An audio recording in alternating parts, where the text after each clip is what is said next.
Imagine nascer sabendo que sua vida já tem um propósito definido. Antes mesmo de dar os primeiros passos, todos ao seu redor esperam que você se torne um líder, um guerreiro, alguém digno do nome que carrega. Assim era a infância dos jovens nobres nas antigas civilizações, um caminho traçado entre o luxo e a responsabilidade. Enquanto outras crianças brincavam livremente, eles aprendiam postura, disciplina e obediência. Cresciam em palácios e templos, cercados por mestres que moldavam não apenas o corpo, mas também o espírito. Cada gesto tinha um significado, cada palavra um peso. A educação era o instrumento que transformava herdeiros em governantes e meninos em símbolos de poder. Hoje, vamos descobrir como esses jovens eram preparados para o comando. Desde as primeiras lições na infância, até os rituais que marcavam sua entrada na vida adulta. Vamos entender como o saber, a fé e a força se uniam para formar o ideal da nobreza. Então já deixa o like, se inscreve no canal e vem comigo. Porque agora, vamos começar a história. Desde o primeiro choro, o destino de um jovem nobre já estava traçado. Seu nascimento não era apenas motivo de alegria familiar, mas um evento político, um sinal de continuidade para o poder e o prestígio de uma linhagem. Enquanto as demais crianças da aldeia ou da cidade cresciam livres, correndo entre os campos e aprendendo pela experiência do cotidiano, o filho da nobreza era envolto por cuidados, rituais e expectativas. Desde o berço, era visto como um símbolo do nome que carregava menos um futuro senhor, governante ou guerreiro, cuja vida pertenceria mais ao dever do que ao desejo. Os primeiros anos eram marcados por uma educação silenciosa, quase invisível. Antes de aprender a ler ou escrever, ele aprendia a se portar. Gestos simples, como o modo de sentar-se, a forma de olhar um adulto ou a maneira de segurar um copo já eram ensinados como sinais de distinção. A infância nobre não era espontânea.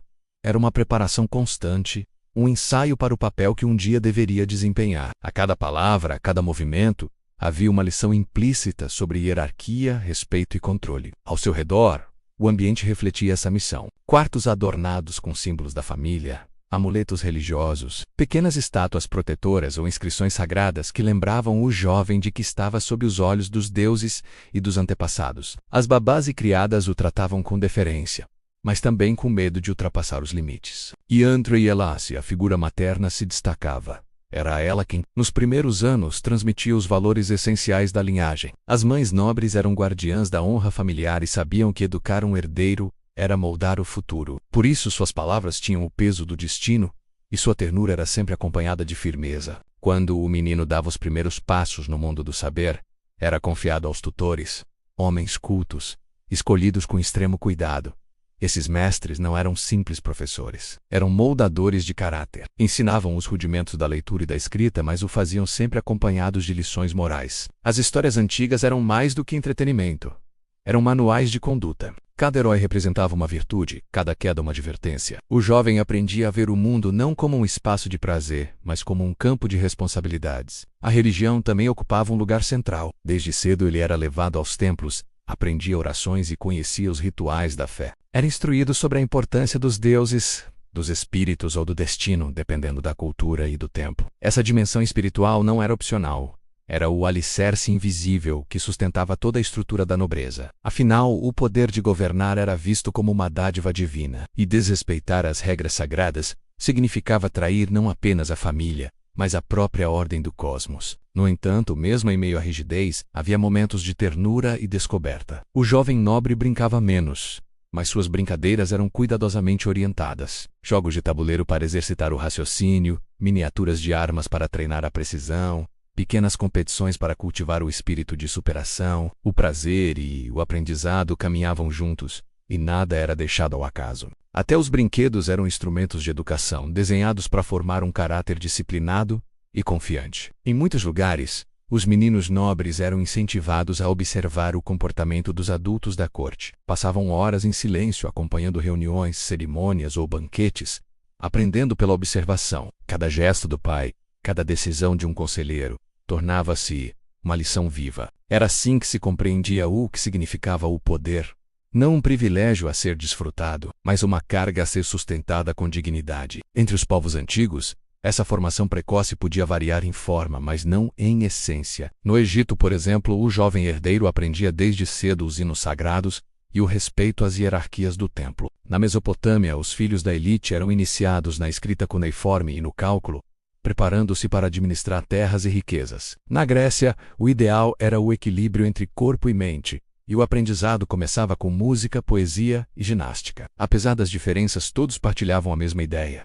O saber era o alicerce da nobreza. E mesmo que, aos olhos de uma criança, o mundo parecesse vasto e misterioso, ele crescia sabendo que cada gesto seu tinha um propósito maior. O riso espontâneo, a curiosidade ingênua e o desejo de brincar conviviam com a sombra do dever. A infância do jovem nobre era breve e vigiada, menos um prelúdio do destino que o aguardava, pois, antes mesmo de compreender o que significava ser livre, ele já aprendia o que era ser responsável. Assim, moldado pela vigilância dos mestres e pela expectativa dos pais, o jovem crescia não apenas em tamanho, mas em consciência. Seu mundo era feito de símbolos e obrigações, de pequenas cerimônias e grandes lições silenciosas. E quando chegava o momento de deixar a infância para trás, ele já não era apenas um menino.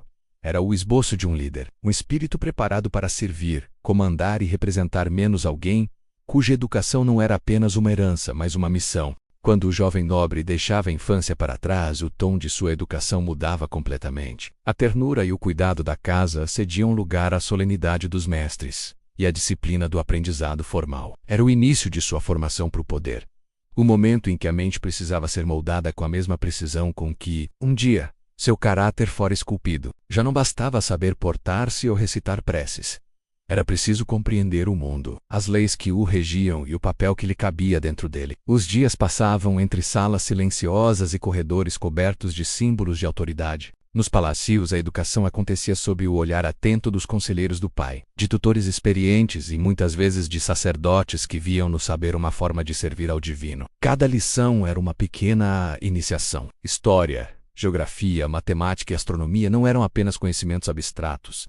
Eram ferramentas de poder, saber interpretar um documento, calcular impostos, compreender o ciclo das colheitas ou as constelações do céu, era dominar as engrenagens do reino. Os escribas e sábios tinham um papel essencial nesse processo. Em civilizações como a mesopotâmica, eram eles os guardiões do conhecimento, os intermediários entre o pensamento e o registro. Os jovens nobres aprendiam com eles o uso da escrita cuneiforme, feita em tábuas de argila, e entendiam o valor simbólico do ato de escrever. Não era apenas registrar palavras, era gravar o poder na matéria. Cada sinal, cada traço representava uma ordem, uma promessa, uma lembrança eterna. Naquelas linhas secas e angulares, o jovem aprendia o princípio mais importante de todos. Quem domina a escrita, domina a história. No Egito, o aprendizado seguia uma lógica semelhante, mas envolto em religiosidade. O jovem nobre estudava os textos sagrados As Leis do Maiote, a deusa da verdade e da justiça, e os códigos de conduta que orientavam o império. A educação egípcia unia fé e sabedoria,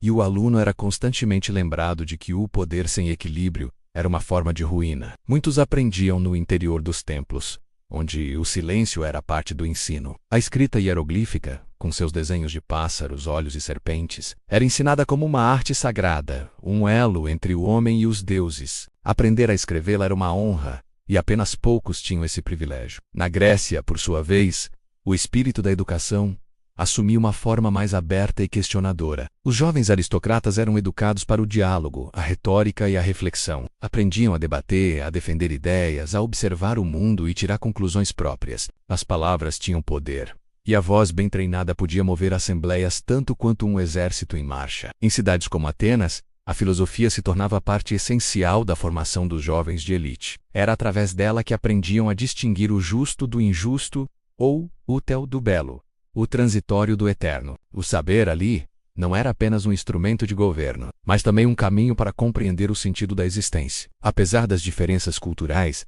havia um ponto comum em todas essas sociedades. A educação era o principal marcador da nobreza. O conhecimento não era universal, e a ignorância era vista como um traço das classes inferiores. Saber ler e escrever, compreender os ritos e os códigos, interpretar símbolos e discursos, tudo isso separava o nobre do restante da população. O domínio intelectual era, portanto, uma forma de distinção, um trono invisível sobre o qual se sustentava a autoridade. A convivência com os mestres também tinha um papel moral. Esses tutores não eram apenas transmissores de conteúdo, mas guias de conduta. Contavam histórias de antigos reis, filósofos e guerreiros, destacando virtudes como prudência, temperança e coragem. Cada ensinamento tinha um objetivo maior: formar um homem capaz de governar não apenas os outros, mas também a si mesmo. O jovem aprendia que o poder sem sabedoria era como uma espada sem empunhadura, menos perigoso, até para quem o detém. O ambiente de estudo refletia o status de quem ali aprendia. As escolas e bibliotecas das elites eram verdadeiros templos do saber. Na Mesopotâmia, algumas delas eram anexas aos templos, e o aprendizado era acompanhado de rituais e orações. No Egito, os aprendizes estudavam sentados em esteiras de palha, diante de escribas que ditavam longos textos morais e administrativos. Na Grécia, os pátios ao ar livre, repletos de colunas e estátuas, tornavam-se espaços de diálogo, onde a voz humana ecoava como instrumento de reflexão. Em todos os casos, aprender era também um ato de reverência menos à tradição, aos antepassados e aos deuses. Entre as lições, havia uma percepção cada vez mais clara. O saber não era apenas útil, era sagrado. Dominar o conhecimento era uma forma de se aproximar da ordem divina, de compreender a harmonia do universo e o papel do homem dentro dele. Essa crença dava à educação nobre uma aura quase mística. O jovem não estudava apenas para ser poderoso, mas para ser digno do poder que herdaria. E assim, entre livros, rituais, mestres e símbolos, os dias do jovem nobre se transformavam em uma lenta ascensão ao topo do entendimento. Sua mente se abria para o mundo, mas também se tornava prisioneira da responsabilidade. Cada nova lição era um lembrete de que o saber exigia equilíbrio e que todo conhecimento carregava em si o peso do dever. Ele começava a compreender que ser nobre não era apenas nascer em um berço de ouro, mas aprender a carregar o fardo do próprio nome, menos com sabedoria, prudência e honra. Com o avanço da juventude, chegava o momento em que o aprendizado deixava os salões silenciosos dos mestres e ganhava o vigor dos campos de treino.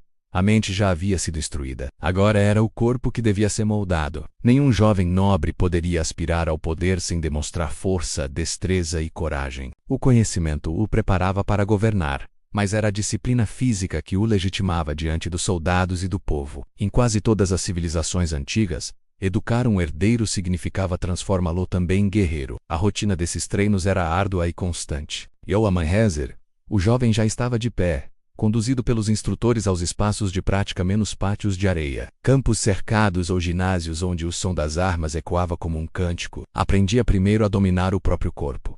Equilíbrio, postura, resistência. Corria longas distâncias, levantava peitos, escalava e nadava, não apenas para fortalecer os músculos, mas para aprender o valor da persistência. A fadiga era vista como uma forma de purificação, uma prova de vontade. Entre os exercícios, a equitação ocupava um lugar de destaque. Saber montar era um privilégio e um símbolo de status, mas também uma exigência prática. O cavalo era o prolongamento do guerreiro, seu companheiro nas caçadas e nas batalhas. Desde cedo, o jovem aprendia a tratá-lo com respeito e firmeza, a dominar as rédeas com destreza e a manter o olhar fixo, mesmo quando o animal disparava em velocidade. Essa harmonia entre homem e montaria era vista como metáfora do próprio governo, o corpo obedecendo ao espírito, o poder guiado pelo controle. O arco e a espada vinham em seguida. O arco exigia paciência e precisão, a espada coragem e agilidade. Os instrutores diziam que o arco ensinava a esperar, e a lâmina ensinava a decidir. Cada golpe praticado, cada flecha lançada era um exercício de disciplina. A repetição era o método, o erro era o mestre. Nenhuma glória se conquistava sem esforço. E assim, entre o sol e o suor, o jovem nobre começava a entender que a força verdadeira não se media apenas nos músculos, mas na capacidade de suportar a dor e continuar de pé. A caça, que poderia parecer um simples passatempo, era também parte fundamental desse aprendizado. Nos bosques e campos, o jovem aprendia a observar o terreno, a reconhecer rastros, a esperar o momento exato para agir. A paciência do caçador era a mesma do estrategista. Além disso, a caça representava um rito simbólico, o domínio do homem sobre a natureza, a vitória do raciocínio sobre o instinto. Cada animal abatido não era apenas um troféu, mas uma lição de domínio e equilíbrio. Em muitas culturas, essa formação militar seguia rituais próprios. Na Mesopotâmia, os príncipes aprendiam com os generais do palácio as táticas de cerco e defesa. No Egito, estudavam os movimentos dos exércitos, a organização das fileiras e o uso dos carros de guerra, considerados a arma suprema. Já na Grécia, sobretudo em Esparta, a educação militar era quase uma religião. Desde a infância, os jovens eram submetidos a agogê, um sistema de treinamento rígido, onde aprendiam a suportar a fome, o frio e o medo. A dor era uma professora silenciosa, e o orgulho, um inimigo a ser vencido. Ser nobre, ali, significava ser útil à pátria. antes de ser dono de qualquer riqueza. A presença de guerreiros veteranos ao lado dos jovens também fazia parte desse processo. Servir sob homens experientes era uma forma de aprender não apenas a lutar, mas a compreender a hierarquia e o valor da obediência. Muitos herdeiros eram enviados para acompanhar campanhas, não como líderes, mas como aprendizes. Dormiam em tendas, ouviam histórias à beira do fogo, observavam decisões tomadas em meio ao perigo. Cada batalha, cada marcha, cada derrota deixava marcas invisíveis que moldavam o caráter. O ideal do guerreiro nobre não se resumia à força bruta. Havia um código moral que o sustentava: coragem, lealdade, honra. A coragem era o dever diante do medo. A lealdade, o compromisso com o rei, os deuses e o próprio nome. A honra, o reflexo da alma. Perder uma batalha podia ser tolerado, mas perder a honra significava a ruína completa. Por isso, o treinamento físico era inseparável do mental. Enquanto aprendiam a manejar armas, também aprendiam a dominar o ego, a agir com prudência e a respeitar a vida. Nas horas de descanso, os mestres costumavam relembrar histórias de grandes guerreiros, heróis que haviam enfrentado o impossível, que lutaram não apenas por vitórias mas por ideias. Essas narrativas serviam de inspiração e advertência. O jovem aprendia que um guerreiro impetuoso, sem sabedoria, era tão perigoso quanto um covarde. A bravura deveria sempre andar ao lado da razão. Era essa combinação que diferenciava um simples soldado de um verdadeiro líder. Com o tempo, os treinos deixavam de ser apenas exercícios físicos e se transformavam em rituais de disciplina interior. O corpo respondia ao comando da mente, e a mente se fortalecia com o domínio do corpo. Cada cicatriz tornava-se um símbolo de aprendizado, e cada queda, uma lembrança de humildade. O jovem nobre descobria então que a força não era o fim, mas o caminho. E quando o sol se punha sobre os campos de treino, ele voltava aos seus aposentos coberto de poeira e exaustão, mas também de um orgulho silencioso. Sabia que estava se tornando aquilo que todos esperavam dele: um homem capaz de proteger, liderar e inspirar. Pois o poder, na visão das antigas civilizações, só pertencia àqueles que haviam aprendido a conquistar a si mesmos antes de tentar comandar o mundo. Com um corpo já moldado pela disciplina e a mente afiada pelos estudos, chegava o momento em que o jovem nobre precisava compreender a dimensão mais profunda de sua formação: a moral e a filosófica. Era o tempo de aprender não apenas o que fazer, mas por que fazer. Depois de dominar o saber e a força, restava a ele o desafio mais complexo: o domínio de si mesmo. Pois, entre todos os inimigos que enfrentaria na vida, o mais perigoso sempre seria o próprio coração. Os mestres mais antigos sabiam que nenhum poder poderia durar sem virtude. Por isso, o jovem era instruído a refletir sobre suas ações, suas palavras e seus desejos. Aprendia que o verdadeiro líder não é aquele que impõe o medo, mas aquele que inspira respeito. A coragem sem prudência se transforma em imprudência. A força sem sabedoria em tirania. Assim, a educação moral surgia como o elo invisível entre todas as outras lições. Nos palácios e templos, os conselheiros mais experientes dedicavam horas a conversar com os aprendizes. Não ensinavam fórmulas prontas, mas despertavam o pensamento. Usavam parábolas, histórias antigas, provérbios e até silêncios como instrumentos de reflexão. Em muitas culturas acreditava-se que a sabedoria não era apenas o acúmulo de conhecimento, mas a capacidade de ver o invisível, de compreender o coração humano, as intenções escondidas e as consequências dos próprios atos. Entre os egípcios, por exemplo, o ideal do governante estava profundamente ligado à noção de Maote, o princípio da verdade, da harmonia e da justiça. O jovem nobre era ensinado a julgar com equilíbrio, a evitar o excesso de emoção e a compreender que cada decisão deveria manter o equilíbrio do mundo. Um governante injusto poderia não apenas destruir seu povo, mas também perturbar a ordem divina. Assim, ser sábio não era uma virtude opcional. Era uma obrigação sagrada. Na Mesopotâmia, os herdeiros aprendiam os códigos de leis que regiam o império. O famoso Código de Hammurabi, por exemplo, não era apenas uma coleção de regras, mas um espelho do ideal de justiça que sustentava a autoridade real. Os jovens nobres estudavam suas sentenças e aprendiam que a lei não era feita para o poderoso, mas para proteger o fraco. Ser justo significava ser capaz de se colocar no lugar do outro. Um exercício de empatia que poucos dominavam, mas que definia a verdadeira grandeza. Na Grécia, a filosofia se tornou o coração dessa formação. A educação dos jovens aristocratas não estava completa enquanto não aprendessem a questionar. Mestres como Sócrates, Platão e Aristóteles ensinavam que o saber sem ética era vazio e que o poder sem virtude era autodestrutivo. O ideal grego do Kalos Kagachos, o homem belo e bom menos, representava exatamente isso: o equilíbrio entre corpo, mente e alma. A nobreza não era apenas herdada, mas conquistada por meio do autocontrole e da busca constante pela verdade. Esses ensinamentos não vinham apenas dos livros ou das aulas. A convivência com os conselheiros mais velhos era por si só uma escola. O jovem observava como esses homens lidavam com as intrigas da corte. As palavras medidas, o olhar cauteloso, o silêncio estratégico, cada gesto era um aprendizado. Aprendia que governar era, muitas vezes, conter a raiva, o orgulho, o desejo de vingança. Dominar os outros era simples. Dominar-se exigia grandeza. Os mestres também o faziam refletir sobre a brevidade da vida e o peso das escolhas. Muitos ensinavam que a verdadeira nobreza não estava nas roupas, nem nos títulos, mas na conduta. O poder, diziam, era uma chama, bela, mas perigosa. Só os sábios sabiam como mantê-la acesa sem se queimar. Assim, a educação filosófica era também uma lição de humildade, o lembrete constante de que o destino de um homem podia mudar em um único dia, e que apenas a virtude permanecia. Nos momentos de solidão, o jovem era incentivado a escrever reflexões e registrar seus pensamentos. Essa prática, comum entre os nobres mais cultos, servia para ordenar o espírito. As palavras escritas tornavam-se espelhos, revelando intenções ocultas e ajudando o aluno a compreender a si mesmo. O autoconhecimento era visto como o primeiro passo para o autodomínio. A religião continuava presente, mas agora de forma mais madura. As orações deixavam de ser simples repetições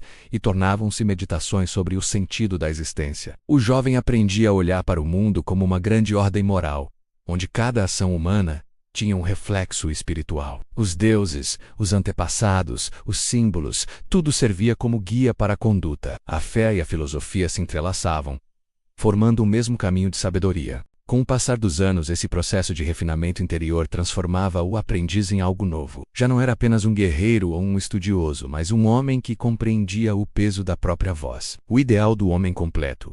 Aquele que dominava tanto a espada quanto a palavra menos começava a se realizar. Ele sabia que a eloquência podia vencer batalhas sem derramar sangue, e que uma decisão justa podia valer mais do que 1000 vitórias militares. Aos poucos, a arrogância da juventude cedia espaço à serenidade, a força tornava-se moderação, e o saber se convertia em discernimento. O verdadeiro nobre, diziam os mestres, não era o que mandava, mas o que compreendia. Não o que falava mais alto, mas o que sabia ouvir. Ser nobre era, no fim das contas, uma questão de espírito. Assim, enquanto o mundo o via como herdeiro do poder, seus mestres viam nele algo mais.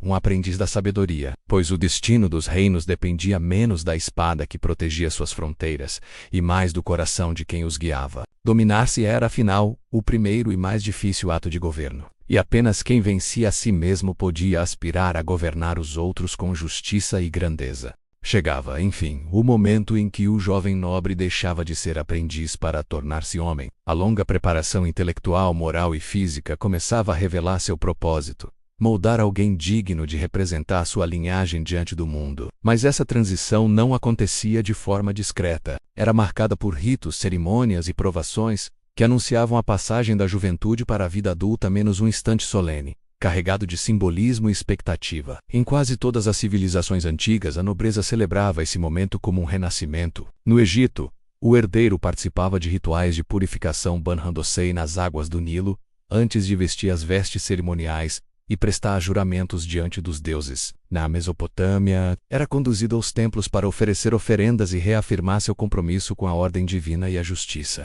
Na Grécia, o jovem aristocrata recebia sua primeira armadura ou manto de cidadão, em um gesto que simbolizava sua integração plena à polis menos à comunidade dos homens responsáveis. Esses ritos não eram meros formalismos. Representavam o reconhecimento público de que o jovem, antes protegido e orientado, agora deveria caminhar com os próprios pés. Em muitos casos, o evento vinha acompanhado de um desafio, uma batalha simbólica, um teste de sabedoria, um julgamento fictício em que o novo adulto precisava demonstrar prudência, coragem e discernimento. Eram ensaios para o futuro, pequenas dramatizações do poder que um dia exerceria de fato. Após esses ritos, o jovem começava a assumir seus primeiros deveres oficiais. Podia ser encarregado de representar a família em cerimônias, participar de conselhos menores ou supervisionar terras herdadas. Outros eram enviados em pequenas missões diplomáticas, aprendendo o valor da palavra e o peso das alianças. Em alguns reinos, tornava-se escudeiro ou auxiliar de generais veteranos,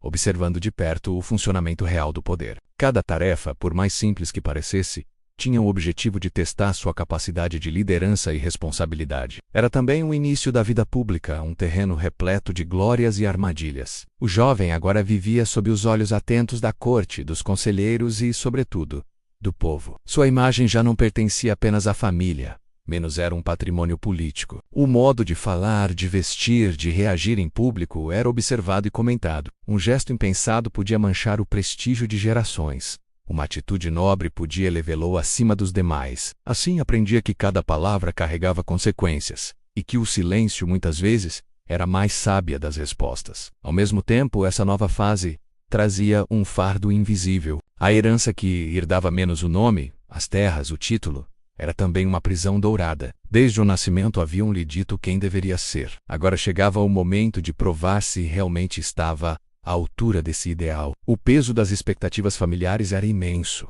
Cada sucesso parecia apenas o cumprimento do dever. Cada falha, uma vergonha pública. A sociedade esperava dele perfeição. E a perfeição é um fardo que poucos conseguem carregar sem se ferir. Por trás do brilho das roupas cerimoniais e das festas que celebravam sua ascensão, escondia-se a solidão. Os amigos de infância já não eram companheiros, mas possíveis rivais. Os sorrisos da corte, muitas vezes, ocultavam intenções políticas. O jovem descobria que o poder, antes um sonho distante, tinha um custo.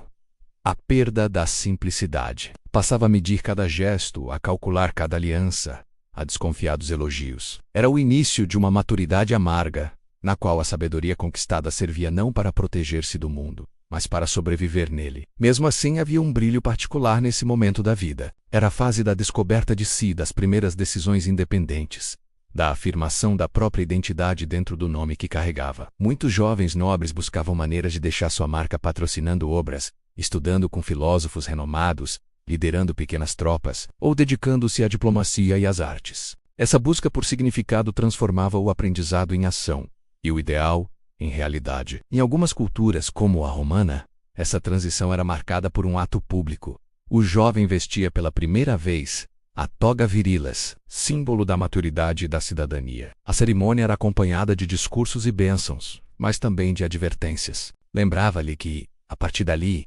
responderia por seus próprios atos. Já não havia mestres para corrigi-lo, nem tutores para intervir. A liberdade vinha acompanhada da responsabilidade, e com ela, o verdadeiro teste de caráter. Com o tempo, o antigo aprendiz tornava-se ele mesmo um exemplo. As gerações mais novas passavam a observá-lo como ele um dia observara seus mestres. Era a confirmação de que o ciclo da nobreza se sustentava não apenas pela herança de sangue, mas pela continuidade da virtude. Cada gesto seu refletia não só quem ele era, mas o que o nome de sua família representava. E embora o ouro dos anéis e o brilho das coroas sugerissem glória e privilégio, o jovem adulto sabia que a nobreza verdadeira era feita de silêncio, disciplina e renúncia. O mundo via o esplendor.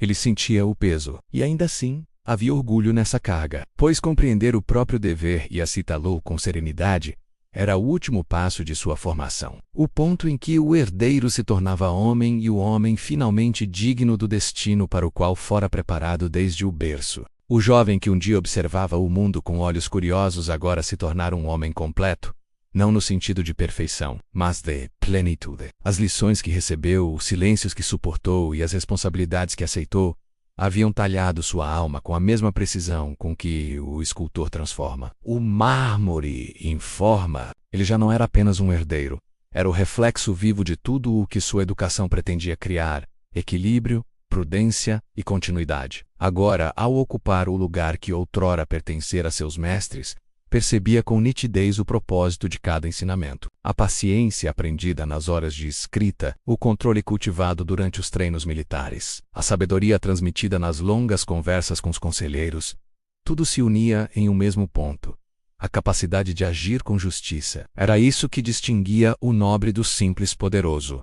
O poder podia ser herdado. A nobreza jamais. Ela precisava ser construída, dia após dia, na forma como se tratavam os outros, na serenidade diante da crise, na firmeza sem arrogância e na humildade sem submissão. O adulto que surgia dessas tradições carregava mais do que o nome de uma família. Ele se tornava um pilar simbólico, menos alguém que representava, no imaginário coletivo, a continuidade da ordem e da cultura. Sua presença trazia segurança porque sua conduta era previsível, moldada por códigos antigos de honra e virtude. Era aquele que deveria manter acesa a chama da estabilidade em meio às tempestades da história. Mas esse ideal não nasceu de um único povo. Ele atravessou séculos e fronteiras. No Egito, os filhos da nobreza eram educados para servir a Maiote, a deusa da verdade e da harmonia, aprendendo que o poder só tinha sentido se fosse instrumento de equilíbrio. Na Grécia, o ideal do kalos kai agathos, o belo e o bom menos, ensinava que corpo, mente e espírito deviam caminhar juntos. Em Roma, o mos maiorum preservava os costumes dos antepassados como bússola moral.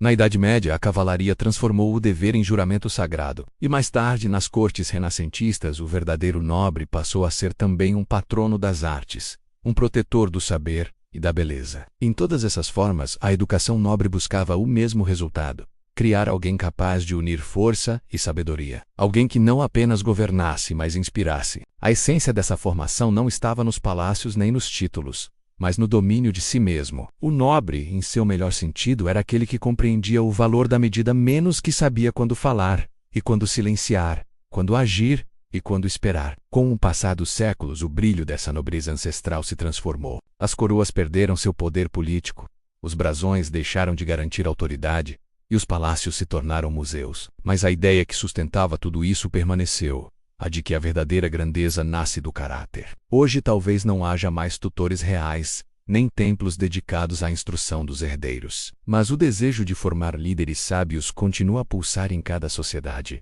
A escola moderna, as universidades, instituições públicas e até os lares ainda ecoam esse antigo ideal, o de educar para a responsabilidade. Quando ensinamos uma criança a pensar antes de agir, a respeitar o outro, a cumprir sua palavra e a buscar o bem comum, repetimos, sem perceber, o gesto milenar dos antigos tutores e sacerdotes. Mudaram os cenários, os métodos e as ferramentas, mas a essência preparar o ser humano não apenas para vencer, mas para server. Talvez no fundo a educação dos nobres tenha deixado de ser privilégio e se tornado herança universal. Hoje o jovem nobre é qualquer pessoa que decide construir seu caráter com esforço e ética. É o estudante que dedica noites ao aprendizado, o professor que ensina com paciência, o trabalhador que age com dignidade, o líder que escolhe a justiça em vez da vantagem. A nobreza, antes restrita ao sangue, agora se manifesta na atitude. E ainda assim, há algo profundamente poético nessa linha que liga o passado ao presente. Porque mesmo em um mundo tão diferente, ainda buscamos o mesmo que buscavam aqueles antigos herdeiros: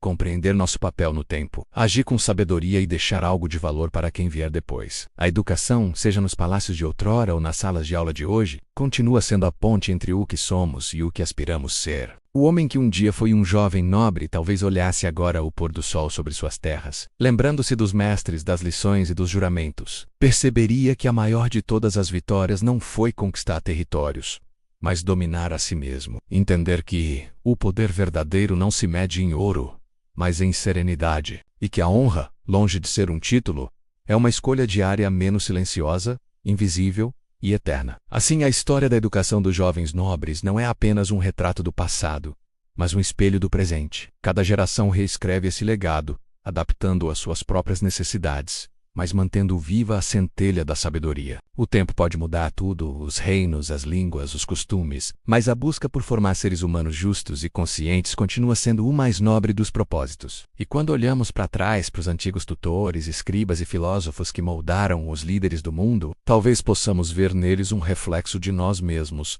menos na eterna tentativa de aprender, ensinar e evoluir. Porque no fim, ser nobre não é nascer em berço dourado. É nascer, errar, aprender e continuar buscando a virtude. E é justamente essa busca que faz de cada um de nós herdeiro de uma linhagem muito mais antiga do que qualquer trono. A linhagem dos que acreditam que a sabedoria é o verdadeiro poder.